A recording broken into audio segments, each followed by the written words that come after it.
தமிழகமெங்கும் கிளைகள் கொண்ட Annamal institute of hotel management and hospital management படிப்பில் சேர்வதற்கான அட்மிஷன் நடைபெறுகிறது. அமைச்சர் ஆன பிறகு உங்களுக்கு ஏதாவது மிரட்டல் விடுத்திருக்காரு? இப்போ அமைச்சர் ஆயிருக்காரு, அமைச்சர் ஆன பிறகு அதிகாரத்தை பயன்படுத்தி உங்களுக்கு ஏதாவது மிரட்டல் விடுத்திருக்காரு?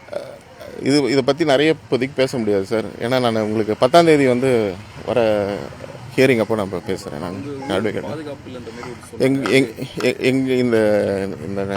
இந்த எங்கள் மேலே நடத்தப்பட்ட அந்த கொலைவெறி தாக்குதலுக்கு அப்புறம் நாங்கள் எங்கே இருந்தோன்னு யாருக்குமே தெரியாது. எங்கள் குடும்பத்தில் இருக்க யாருக்குமே தெரியாது.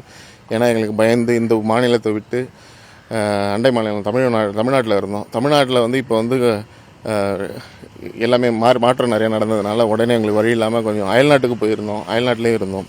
இப்போ திருப்பி இவ்வளோ நாள்லேயும் எல்லாத்தையும் எதிர்நோக்கிட்டு எல்லாத்தையும் நான் சட்ட ரீதியாக தான் அணுகியிருக்கேன். எல்லாத்தையும் சட்ட ரீதியாக போயிட்டுருக்கேன். இது பின்வாங்குற இது கிடையவே கிடையாது. இதோடைய முதல் நோக்கம் என்னென்னா, எங்களுக்கு நடந்த அநீதிக்கு எங்களுக்கு சட்ட ரீதியாக எங்களுக்கு ஒரு இது வேணும், எங்களுக்கு தீர்வு வேணும்.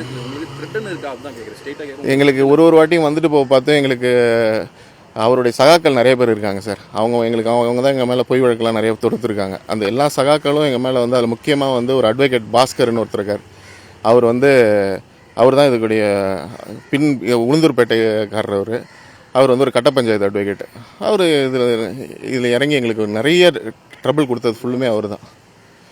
அவருடைய சகாக்கள் தான். இங்கேயும் நிறைய பேர் இருக்காங்க. பாண்டிச்சேரியில் எங்களுக்கு சேஃப்டி கிடையாது. அதனால தான் நாங்கள் அண்டை மாநிலத்துக்கு போயிருக்கோம். இந்த வழக்கோட மைய புள்ளி என்ன குற்றச்சாட்டுங்க வழக்கு? இந்த வழக்கு நீங்கள் எஃப்ஐஆர் காப்பியை படிச்சிங்கனாலே உங்களுக்கு தெரியும்.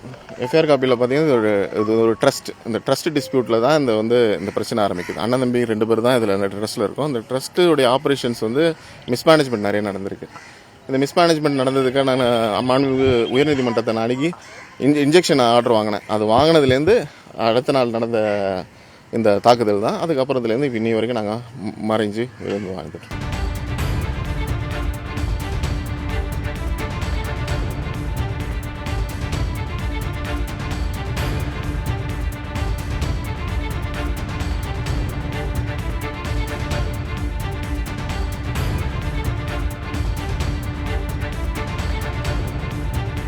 தமிழகமெங்கும் கிளைகள் கொண்ட Annamal institute of hotel management and hospital management படிப்பில் சேர்வதற்கான அட்மிஷன் நடைபெறுகிறது.